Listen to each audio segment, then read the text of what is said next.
الحمدللہ والصلاة والسلام علی رسول اللہ۔ نماز میں عورت کا اپنے دونوں قدم ڈھانپنے کا حکم۔ سوال کیا گیا ہے کہ نماز میں عورت کا اپنے دونوں قدموں کو ڈھانپنا واجب ہے، اس کی کوئی دلیل ہے؟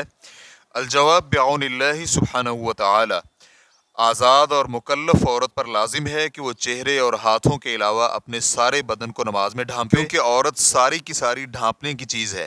چنانچہ اگر کوئی عورت نماز اس حالت میں پڑھے کہ اس کے ڈھانپنے کی جگہ مثلا پنڈلی، پاؤں، سر یا سر کا کچھ حصہ ظاہر ہو تو اس کی نماز صحیح نہیں ہوگی، کیونکہ نبی علیہ الصلوۃ والسلام کا فرمان ہے، اللہ سبحانہ و تعالی کسی حائضہ یعنی بالغہ کی نماز اوڑھنے کے بغیر قبول نہیں فرماتا۔ اس حدیث کو احمد، ابو داؤد، ترمذی اور ابن ماجہ نے صحیح سند کے ساتھ روایت کیا ہے، اور اس لیے بھی کہ ابو داؤد نے سیدہ ام سلمہ رضی اللہ عنہا سے پوچھا تھا کہ عورت صرف قمیص اور چادر میں نماز ادا کر لے کہ نیچے ازار نہ ہو، تو آپ نے فرمایا عورت ساری کی ساری ڈھانپنے کی چیز ہے، جبکہ چہرے کے بارے میں یہ ہے کہ نماز میں چہرہ کھول کر رکھے، الا یہ کہ سامنے اجنبی لوگ ہوں۔ اور قدموں کے متعلق جمہور علماء کرام کا موقف ہے کہ قدموں کو ڈھانپ کر رکھنا لازم ہے، جبکہ کچھ اہل علم قدموں کو کھلا رکھنے میں نرمی کرتے ہیں، لیکن جمہور کہتے ہیں کہ کھلا رکھنا منع ہے اور انہیں ڈھانپنا واجب ہے۔